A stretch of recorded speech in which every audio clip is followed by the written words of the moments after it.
있어서 거의 지금 제가 몸 안에 있는지 몸 밖에 있는지 모를 지경이 되었습니다. 망년에 송년회 대부분 한자 뜻은 송년회는 그래도 좀 나은데 망년회는 잊어버리자 이런 뜻이죠. 잊어버리자 하고 한다고 해서 잊어버리지가 않습니다. 참 잊자고 해서 잊어지면 얼마나 좋겠습니까? 그래서 아무리 술을 마셔도 또다시 정신 차리고 나면 그때 그 추억들이 떠오르고 그렇죠.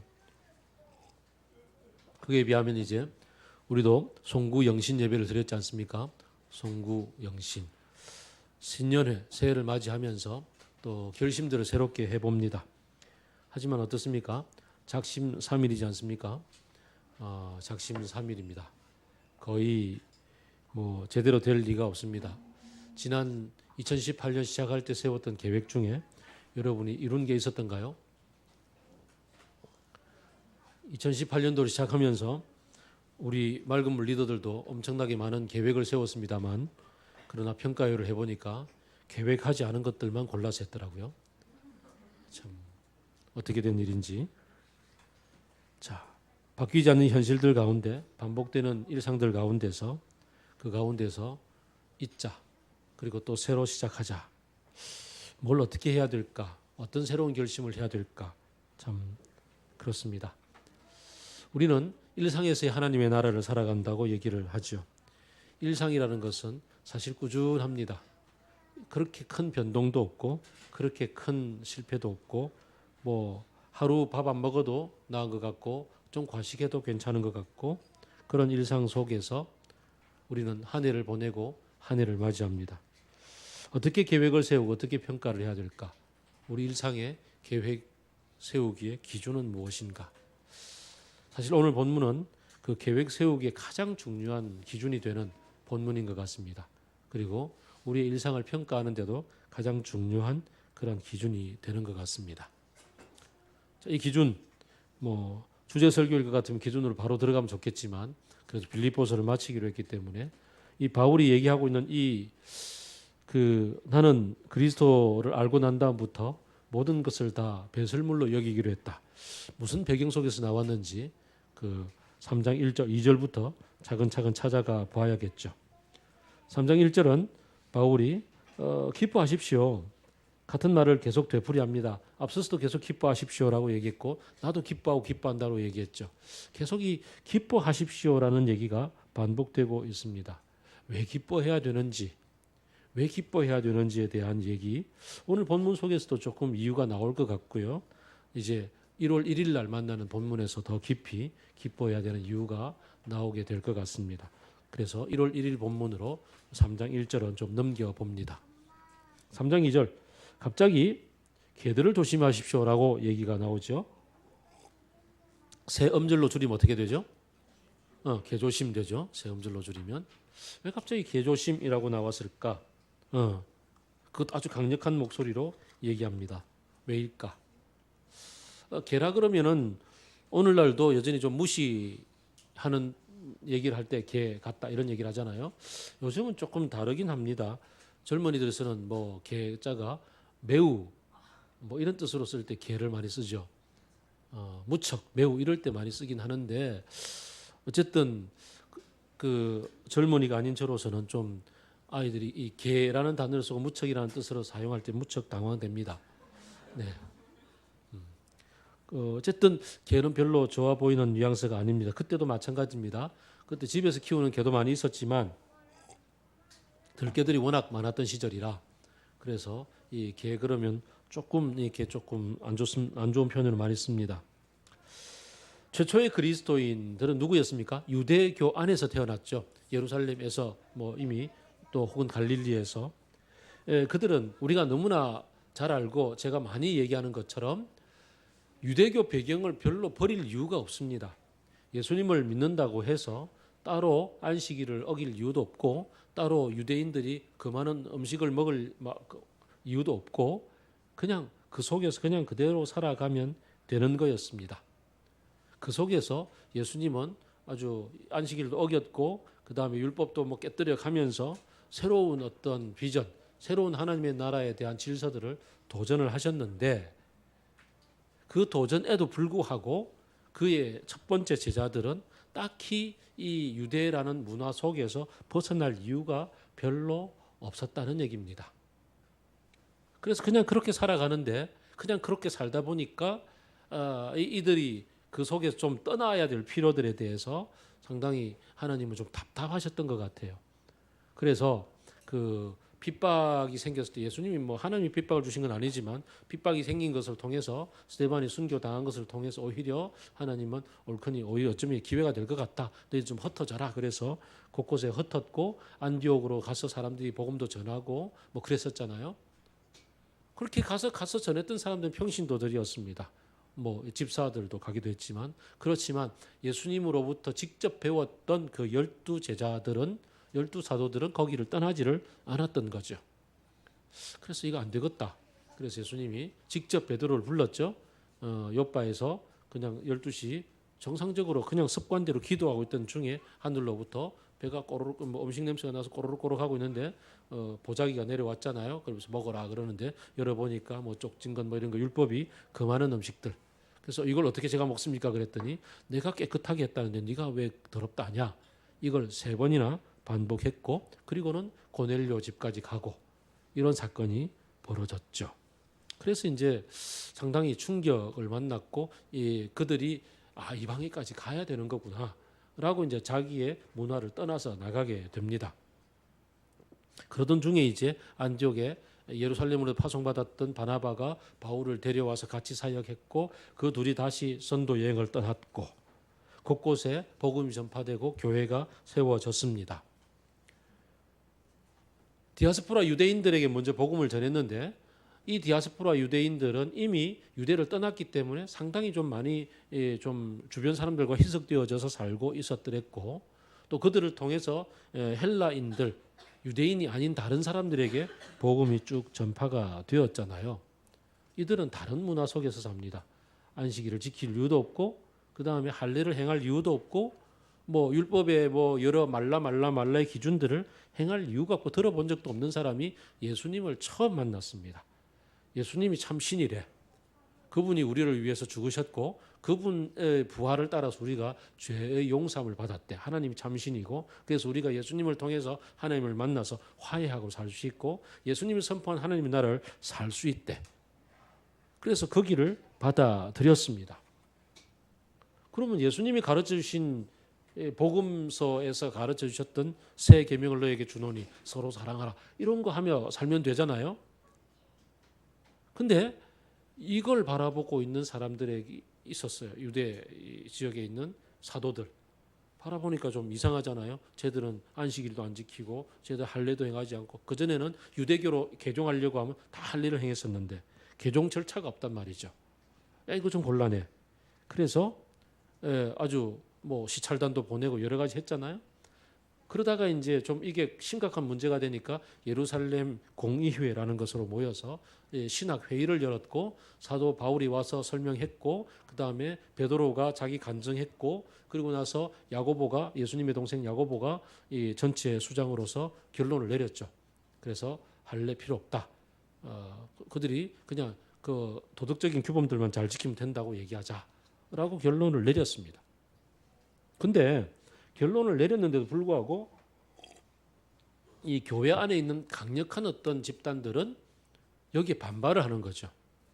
전체 결론이 났음에도 불구하고 반발하고 뛰쳐나가서 그들끼리 순회 전도단을 만들어서 곳곳에 특히 바울 개척했던 교회들을 다니면서 바울이 계속 거기 있을 수 없으니까 바울 떠나고 나면 들어가서 거기에다가 그렇지 바울이 말이야 너희들에게 예수님 전한 거 정말 잘했어. 굉장히 잘했어. 근데 그건 출발이야.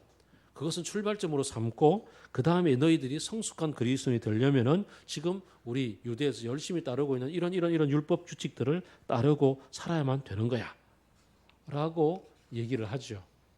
들어보니까 이제 그 다음 이제 가르침에 대해서 어떻게 따라가야 되는지 모르고 있던 판에 가르쳐 주니까 옳거니하고 따라간단 말이죠. 그래서 이제 바울이 뒤돌아보니까 뭐 수많은 교회들이 그러고 있잖아요. 그래서 굉장히 흥분하고서 첫 번째 편지를 썼던 게 갈라디아서였죠. 갈라디아 지역에 있는 교회들에게 편지를 보내면서 내가 너희들에게 어떻게 헛되이 가르쳤단 말이냐, 너희들이 헛되이 복음을 받았단 말이냐, 너희들을 위해서 예수님이 헛되이 죽었단 말이냐, 왜 다시 율법으로 돌아가려고 하느냐, 이렇게 굉장히 아주 격한 어조로 얘기했죠. 여러분이 율법의 행위로 성령을 받았습니까? 아니면 믿음으로 받았습니까? 그러면서 아브라함이 믿음으로 의롭다함을 받았습니까? 아니면 율법으로 의롭다함을 받았습니까? 이렇게 갈라디아서를 보면 굉장히 격한 어투가 느껴집니다. 이게 이제 바울 선교 내내 따라다니는 일들이었죠. 빌립보도 예외가 아니었고 1장에서 보니까 어땠습니까? 바울이 감옥에 갇혔다 그러니까 옳거니 그러고서 이제 그 다음 리더십을 확보하기 위해서 막 복음을 전파했던 사람들도 있었다고 할 때 이들이 가능성이 높죠. 바울은 처음에는 1장에서는 자기 입장에서 볼 때는 그럼 어떠냐? 그래도 전파되는 게 그리스도니까 나는 그것으로 마음 상하지 않는다. 기뻐하고 기뻐한다라고 얘기를 했습니다. 그렇지만 이제 2장에서는 내가 이제 1장 마지막에서는 내가 죽을지 살지 모르는데 너희들 때문에 너희들에게 내가 필요하기 때문에 살아날 거라고 확신한다까지 했잖아요. 그러고 나서 아직까지는 아직 못 나가고 있으니까 그 다음에 뭘 해요? 지금 너희들에게 권한다. 지금 너희들에게 다가온 사람들 중에 개가 있다. 개를 조심하라. 라고 얘기를 하는 거죠. 그 개가 누군지 3절에서 보면 바로 드러나죠. 그 하나님을 영으로 예배하고 그리스도 예수 안에서 자랑하며 육신을 의지하지 않는 너희야말로 참으로 할례받은 사람이지, 할례라는 것은 갈라디아서 얘기하는 것처럼 마음으로 할례를 받고 이렇게 회개하는 것이 할례를 받는 거지 육신의 포피를 베어낸다고 그게 할례가 아니다 라고 얘기를 하죠. 근데 어때요? 여러분이나 저나 평소에 어떤 사람들 중에서 저처럼 이렇게 막 물에 물 탄 듯 술에 술 탄 듯 이렇게 잘 어울리는 사람보다는 좀 아주 말씀을 잘 지켜 행하고 그 다음에 근엄하고 절제하고 모든 일에 절제가 되어 있고 그래서 아주 엄숙한 그런 사람을 보면 뭔가 괜히 좀 경외감 이런 게 생기잖아요. 그래서 대부분이 개신교 전통의 예배보다는 가톨릭 예배를 가게 되면 좀 엄숙하고 이런 분위기 압도당하면서 뭔가 있어 보이고 그러잖아요. 그런 것처럼 이 빌립보 교인들도 그런 거예요. 와서 사는 사람들의 모습을 보니까 굉장히 뭐든지 다 이렇게 규범적이고 잘 지켜요. 모든 게 절제되어 있어. 그러니까 이 사람들을 따라가기가 쉬워져요. 오, 이런단 말이죠. 그래서 바울이 얘기를 합니다. 그래? 걔들이 잘하는 것 같지? 진짜 잘하는 거 맞아? 한번 내가 어리석지만 걔들하고 나랑 비교해 볼게. 나로 말하면 말이야. 이러고서 이제 자기 얘기하죠. 걔들이 주장하는 것들에 대해서 발음 잘해야 돼. 걔가 아니고 걔들이 주장하는 것에 대해서 나도 한번 얘기해 볼게. 어떤 사람이 육체를 신뢰한다고 율법을 잘 지킨다고 잘 배웠다고 얘기하지. 나도 그래. 걔들보다 더해. 나는 지금 이 유대 전체에서 가장 뛰어난 박식한 가말리엘이라는 랍비 밑에서 제대로 배웠어. 난지 8해 만에 나도 할례를 받았었고 히브리 사람 가운데 진짜 히브리 사람인데 다르들 계파도 잘 모르지만 난 베냐민 지파에 속해 있어.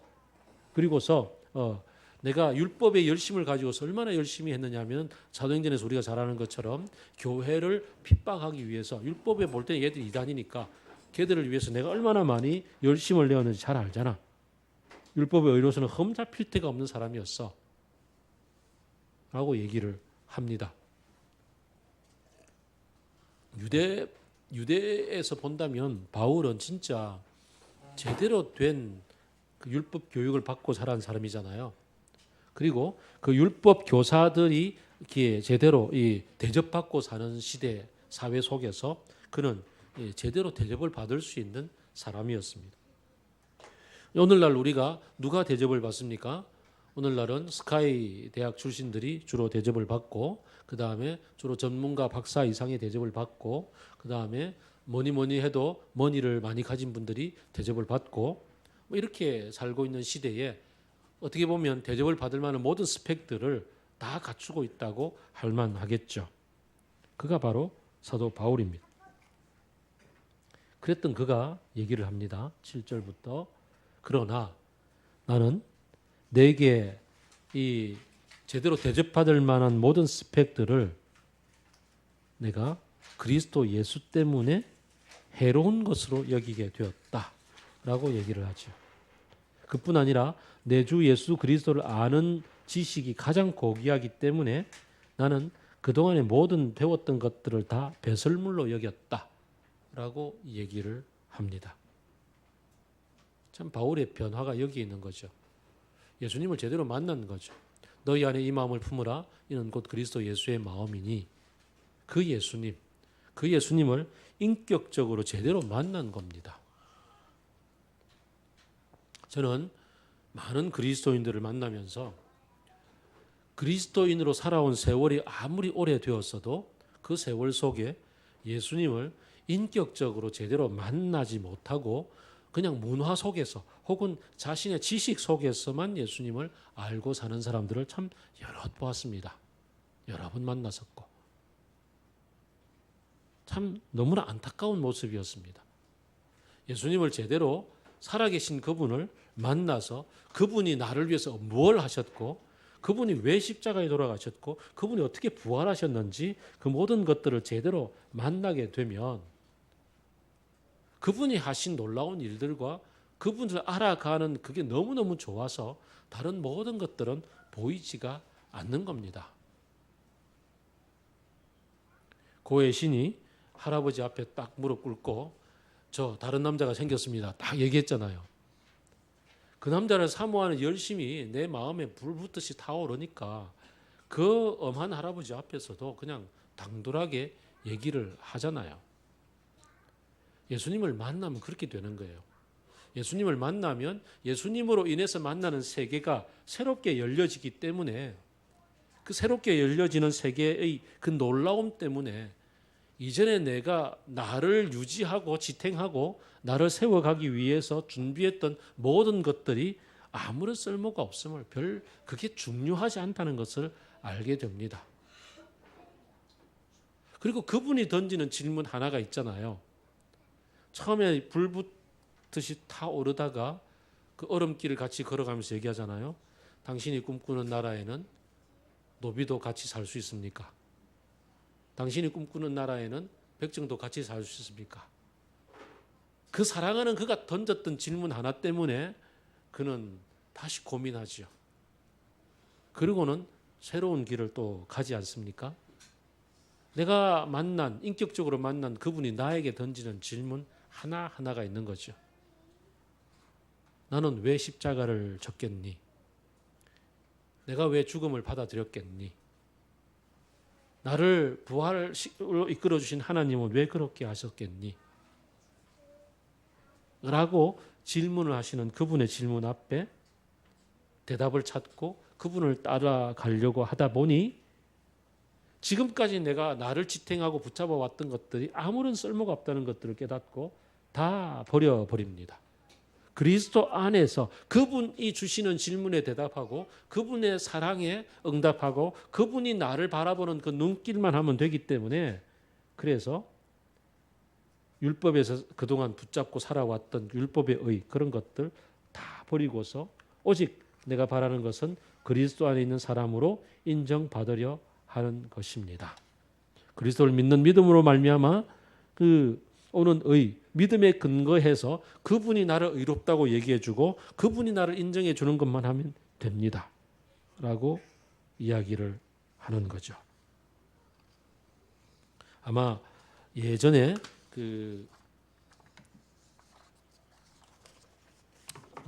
넘어갑시다.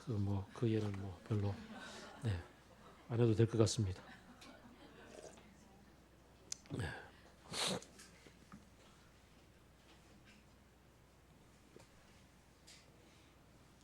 여러분 인생에 어떤 목표와 목적을 가지고 삽니까? 많은 그리스도인을 만나고 저 자신도 그렇지만 그리스도인으로 살면서도 내가 내 인생의 목적은 또 다른 데 있는 것 같아요. 내가 세운 계획, 내가 세운 어떤 목표 지점 이런 것들은 그렇게 흔들리거나 변하지 않고 그걸 이루기 위해서 주님께 열심히 철야기도도 하고 주님 안에서의 믿음도 붙잡고 그렇게 살아가는 그리스도인들이 상당히 많이 있는 것 같습니다. 그래서 이 두 가지가 어떻게 충돌할 때는 결국은 그리스도를 내려놓고 자기의 인생의 목적을 따라서 가는 사람들도 여러 명 만납니다. 어떤 경우는 타협을 취하죠. 주님, 제가 여기를 도달하고 나면 이것으로서 주님께 영광을 돌려드리겠습니다. 라고 자기의 인생의 목적을 도달하고 나서 그것으로 주님께 영광 돌려드릴 거라고 그렇게 타협을 시도하기도 합니다. 근데 바울은 예수님을 아는 것이 너무나 좋아서 그 사랑에 머물러 있으면 그게 너무 좋아서 다른 모든 것을 그냥 버리기로 했다라고 얘기를 합니다.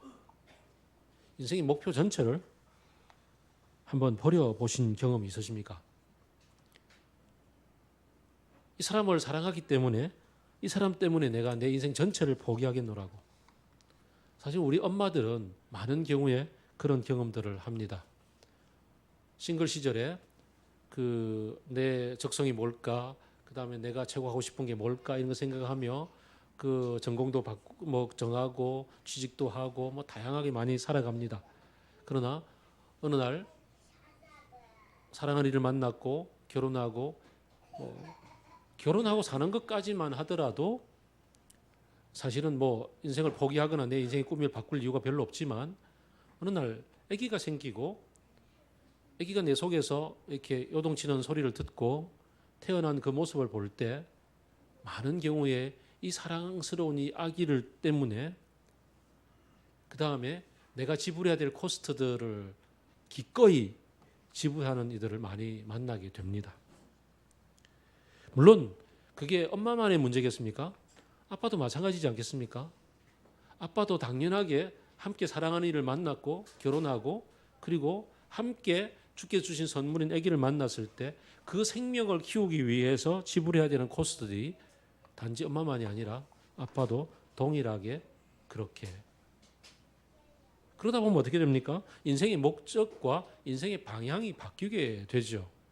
그동안 내가 홀로 꿈꿔왔고 그림 그려왔던 인생이 더불어 가치라는 삶으로 바뀌게 되고 거기에서 꿈꾸는 인생의 목표들이 수정이 됩니다. 제가 썼던 책에서 얘기했지 않습니까? 한 분 조현병을 오랫동안 경험하셨던 그분이 사실은 득도하시면서 깨달았던 얘기가 자신의 그 고생의 세월 속에서 깨닫고 했던 얘기가 뭐였습니까? 인생을 살다 보면 처음 꿈꿨던 그 꿈대로 다 살아내는 사람이 누가 있습니까? 대부분은 살다 보면 환경이 바뀌고 삶이 바뀌고 그래서 꿈도 수정하게 되고 바뀐 꿈을 따라서 살아가는 게 인생이지요. 나는 살다가 조현병을 만났고 평생 같이 동행해서 살아가야 되는 이 조현병과 더불어 젊었을 시절에 꿨던 꿈이 수정되었고 이제 새롭게 만난 꿈들을 가지고 살아갑니다라고. 내 인생 어느 순간에 제일 사랑하는 그분 예수님을 만났고 그분이 내 눈앞에 펼쳐 보여주시는 하나님의 나라라는 새로운 꿈들을 만나게 될 때 내가 문화적으로 어릴 때부터 그리스도의 이 배경 속에서 교회 배경 속에서 자란 사람이든지 혹은 그렇지 않든지 상관없이 그리스도 예수를 인격적으로 만나서 그분이 내게 들려주시는 얘기 속에 내가 온전히 젖어들게 되었을 그 순간에 그리고 그 세월 속에서 우리는 새로운 꿈을 가지게 되고 그 꿈으로 말미암아 새로운 인생을 살게 되죠. 이전 것은 버려버리고. 그런 경험들을 우리가 실존적으로 얼마나 많이 해보셨는지, 아니 많이라기보다 그런 실존적 경험이 있는지를 질문해 보고 싶습니다.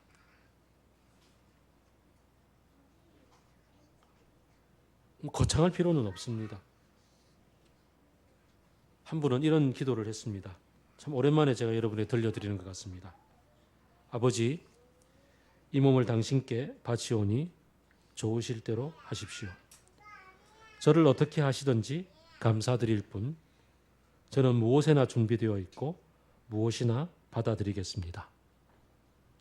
아버지의 뜻이 저와 모든 피조물 위에 이루어진다면 이 밖에 다른 것은 아무것도 바라지 않습니다. 내 영혼을 당신 손에 도로 드립니다.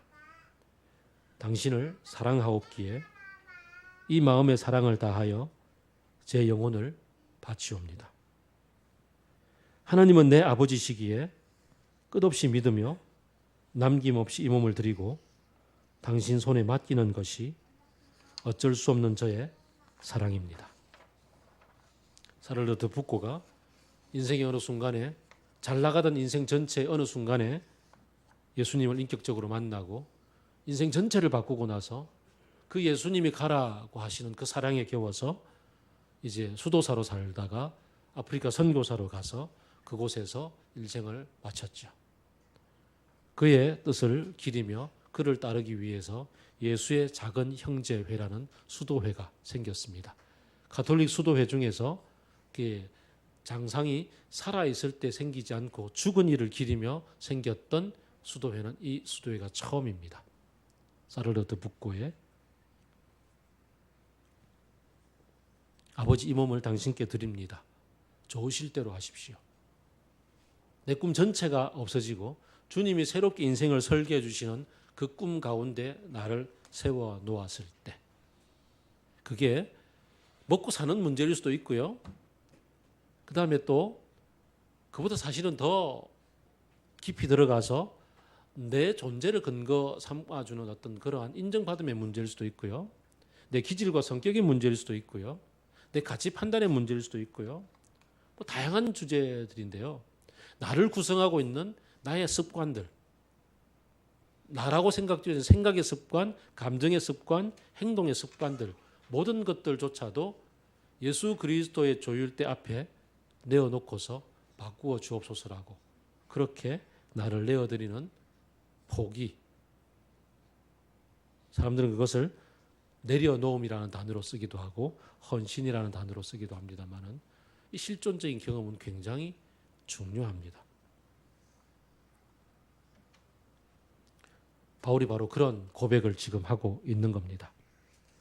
나는 그리스도 안에 있는 사람을 인정받기 위해서 그래서 스스로 내가 생각하고 기여하고 계획하고 해왔던 모든 것들 다 배설물로 여기고 오직 그리스도께서 가르쳐주신 그 믿음의 길을 쫓아서 하나님 앞에서 오는 의를 따르려고 갑니다. 내가 바라는 것은 그리스도를 알고 그분의 부활의 능력을 깨닫고 그분의 고난에 동참하기 위해서 그분의 죽으심을 본받는 겁니다. 그 죽으심은요, 바로 나의 죽음이죠. 나의 존재의 죽음, 실존적 죽음, 뭐 물리적인 죽음, 생명의 죽음이 아니라 어떻게 보면 내가 나라고 여기어왔던 사실은 저는 애니그램 7번이기 때문에 7번의 가장 중요한 특징 중에 하나는 나 좀 괜찮은 놈이야 이런 생각을 하는데 무한 긍정인데 그걸 내려놓고 진짜 내가 죄인이군요. 진짜 쓸모없는 놈이군요. 진짜 내가 주님 앞에 나쁜 놈이군요. 라고 나를 깨닫는 그게 바로 나의 실존적 죽음의 체험이죠. 그런 시간들을 통해서만 주님이 새롭게 빚어주시는 그런 어떤 새로움을 입게 되는 게 아닌가.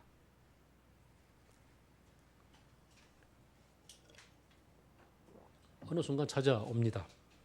말씀을 묵상할 때 그리고 기도할 때 인생의 큰 좌절을 경험했을 때 그럴 때 찾아옵니다. 그 순간을 놓치지 않고 주님 앞에 나를 십자가에 못 박는 시간이 되면 좋겠습니다. 근데 문득 그런 말씀을 여기까지 묵상하고 그럼 12절로 가는데요. 12절로 가는데 문득 이런 생각이 들었습니다. 그 외에 유진이 계속 저는 오늘 미션과 같이 갑니다. 미스터 션샤인과 유진이 그 쫓겨서 서양 선교사를 쫓아서 배를 타고 미국으로 가지 않습니까? 미국으로 가서 이제 30일을 가서 내렸는데 내려보니 모든 게 다 크고 이상한 말만 하고 저분을 놓치면 죽을 것 같다는 거죠. 그래서 시키주는 대로 다 할 테니까 그냥 저만 좀 데려가 주세요라고 쫄쫄쫄 그 선교사를 따라다닙니다. 그때 선교사가 그러죠. 야 이놈아 내 코가 석자야 그러면서 또 어디 얻어맞은데 안티프라민 발라주고 막 그러잖아요. 그러다가 유진이 나이가 들어서 이제 여기 한국에 와 있는데 그 또 꼬마 한 놈이 또 자기를 쫄쫄 따라다닐 때 시키면 주세요. 제가 뭐든 다 할게요라고 얘기를 하는 그걸 보고서 유진이 했던 말이 야 이놈아 내 코가 석자야 이러다가 문득 그 선교사님의 마음이 이럴 때 이렇게 복잡했겠구나 이렇게 깨닫죠. 문득 그 생각이 듭니다. 사를더 득북고가 아버지 이 몸을 당신께 바칩니다. 좋으실 대로 써주십시오. 라고 기도를 했잖아요.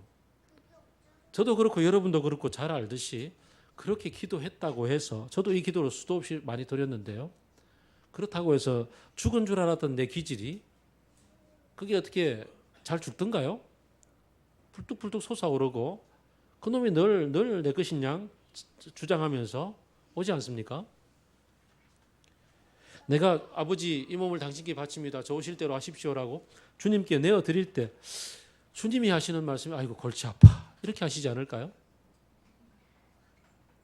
사실 주님이 더 골치 아플 것 같아요. 이런 놈을 어디다가 어떻게 고쳐 써야 될지 주님이 더 복잡한 일인데 사실 그 일을 우리가 하는 거죠. 그리고는 주님께 내어드렸더니 주님이 하시는 일이 그 일이에요. 나는 이것을 이미 얻었다는 것도 아니고 목표점에 다다른 것도 아니고 그리스도께서 나를 사로잡으셨기 때문에 나는 그것을 붙들려고 쫓아갑니다. 새로운 세상을 만나보니까 새로운 미국에 도착해 보니까 이건 내가 지금까지 살아왔던 방식으로는 도저히 살 수 있는 동네가 아니라 저분을 놓치면 난 죽었구나. 그렇죠. 예수님이 이끌어 가시는 그 새로운 세상 속에서 예수님을 놓치면 우리는 또 새로운 죽음을 맞이할 수밖에 없겠죠. 그래서 제가 제 후배 중에 한 명이 서울로 가서 거기서 남편이 돈을 잘 벌어주는데 그 당시는 이제 부인이 일하는 게 별로 익숙하지 않았던 우리 대학 졸업 이후에 바로 직후에 그때에 남편이 돈을 열심히 벌어주는데도 불구하고 뭘 그렇게 하고 싶은지 수도 없이 계획하고 수도 없이 사업들을 펼쳐내요. 근데 다 족족 망했어요. 한 10가지 사업을 하고 10가지를 다 망하고 그 남편이 임원이 회사에 아주 중요한 임원이 되었는데도 불구하고 그제서 이제 집 사는 정도 얼마나 많이 털어먹었던지 그때 제가 깨달은 게 있어요. 그리스도인이 세상 속에서 잘 살려고 하면 저렇게 망하는 거구나. 왜냐하면 우리는 남들처럼 그렇게 멋지게 사기를 못 쳐요. 눈 딱 감고 사기 치려고 하면 내 안에 계신 그분이 콕콕 찌르잖아요. 그냥 대놓고 안면 몰수하고 뭔가 나쁜 일을 저지르려고 해도 속에서 갈등이 생겨서 저지르다가도 멀쭌멀쭌하다 보면 남들이 뭐 채워가고 없어요. 그러니까 우리는 제대로 잘 살 수가 없는 사람들이거든요. 이미 떠나온 세계인데 떠나온 세계가 왜 그렇게 자꾸 나를 유혹하는지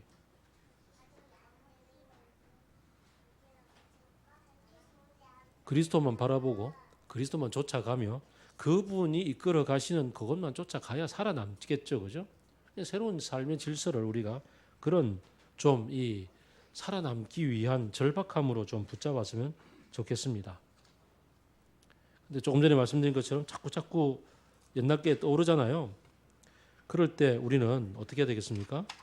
주님이 내 안에 계시고 그분이 나를 이끌어 가시는 그분 삼위 하나님이 함께 어떻게 어우러져서 춤을 추고 계시는지 그 세계를 바라보고 그 속에 그냥 나도 같이 붙어 있는 거죠.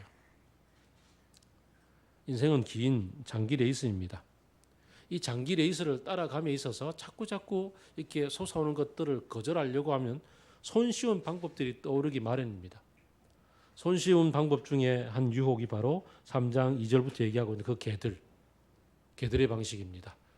하나님이 이스라엘을 택하셔서 아브라함을 부르시고 그들과 하나님 너희는 나의 백성이 되고 나는 너희 하나님 될 거야라고 시작하셨던 그 세월 속에서 그들이 손쉬운 방법을 찾았던 게 바로 요런 규칙만 준수하면 되겠지. 나머지는 내 마음대로 살면 되겠지. 그러고 규칙 준수의 길.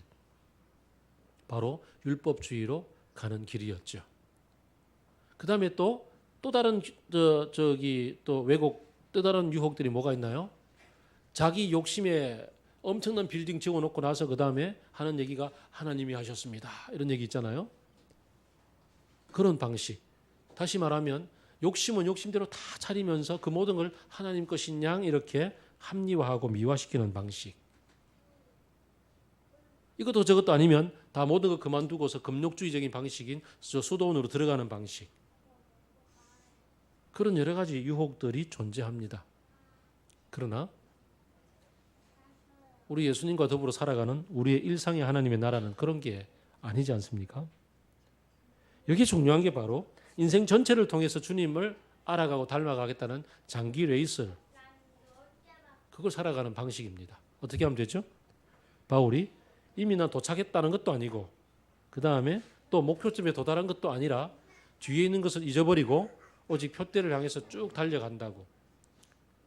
바울이 무슨 불도저가 되어가지고 그냥 아주 그냥 워커홀릭처럼 아주 일 중독처럼 그렇게 달려가는 것도 아니고, 이 목표라는 것은 바로 앞에 얘기했던 인생 전체를 통해서 예수 그리스도를 알아가고 그분의 죽으심에 동참하고 그분의 부활하심의 능력에 동참하기 위한 그게 인생 목표고, 그 목표를 향해서 나는 뒤의 것을 잊어버리고 앞을 향해 달려간다는 거죠.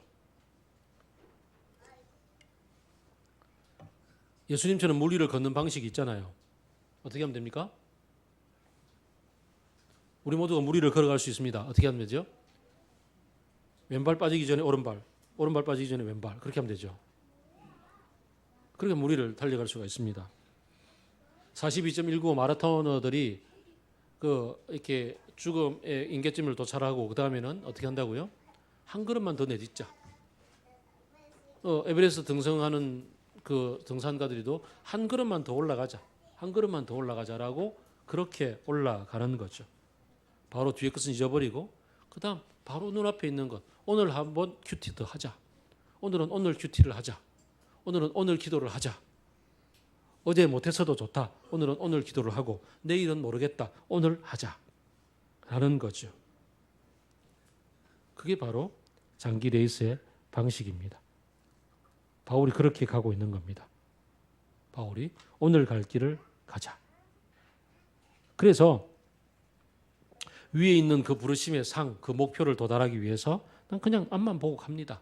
그 상이 무엇인지는 이제 내일 모레 같이 4장을 묵상하면서 좀 더 알아보게 되겠고요.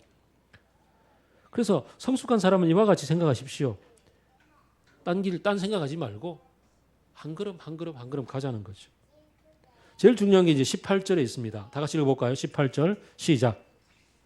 어쨌든 18절에 16절 시작. 어쨌든 우리가 어느 단계에 도달했든지 그 단계에 맞추어서 행합시다.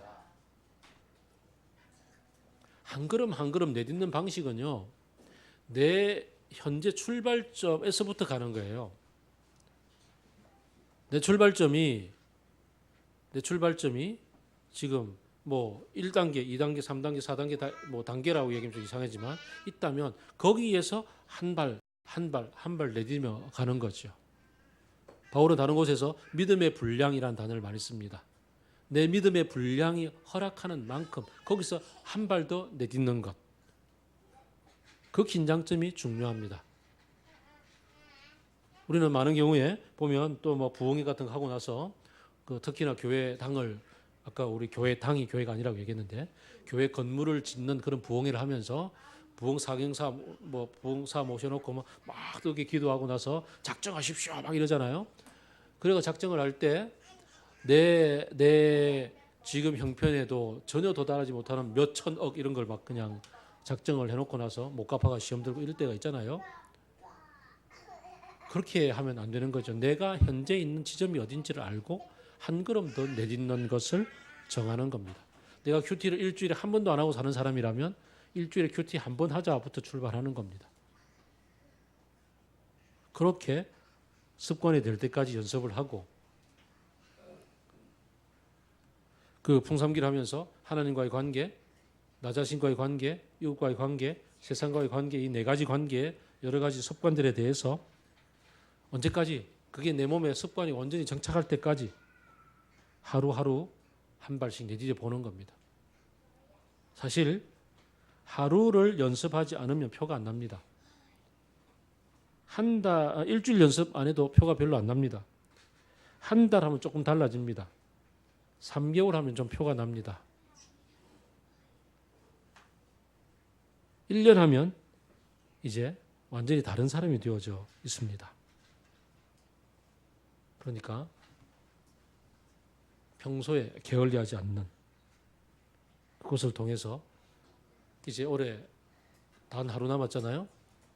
올해를 돌아보면서 올해 나는 그리스도 예수를 아는 삶에서 얼마나 한 걸음 한 걸음 나아갔던가 돌아봅니다.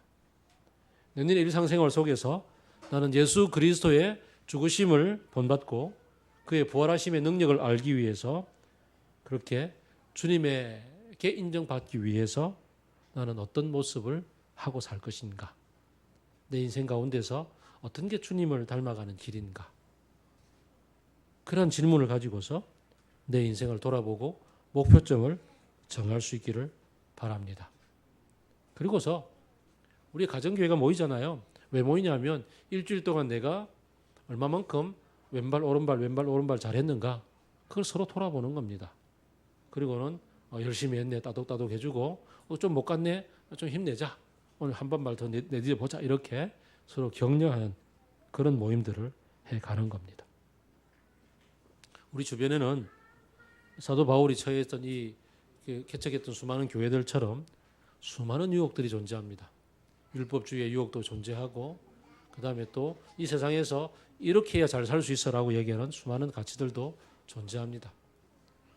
그냥 그 속에 묻혀서 살다 보면 그게 전부인 것처럼 느껴지지만 예수 그리스도를 따라서 새로운 길을 나서서 보면 예수 그리스도가 안내하시는 길을 쫓아서 새로운 시각으로 한번 바라보면 모든 게 새롭게 보이고 그 삶이 얼마나 죽은 삶이었고 힘이 없는 삶인지를 보게 됩니다.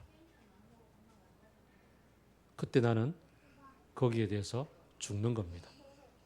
그 죽음을 경험하고 새롭게 일으켜주신 주님을 따라서 한 걸음씩 한 걸음씩 새 삶을 그렇게 배워보는 저와 여러분의 2019년도가 되기를 바랍니다. 같이 기도하겠습니다.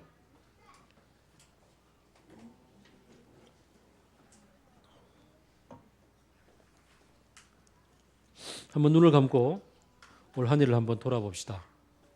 순간순간 예수님을 쫓아간다고 했지만 순간순간 내 앞에서 예수님이 사라지고 없지는 않았는지 사라지는 그 자리에 다른 어떤 게 차오르지는 않았는지 주님 놓쳤네요. 주님을 또 놓치고 말았네요.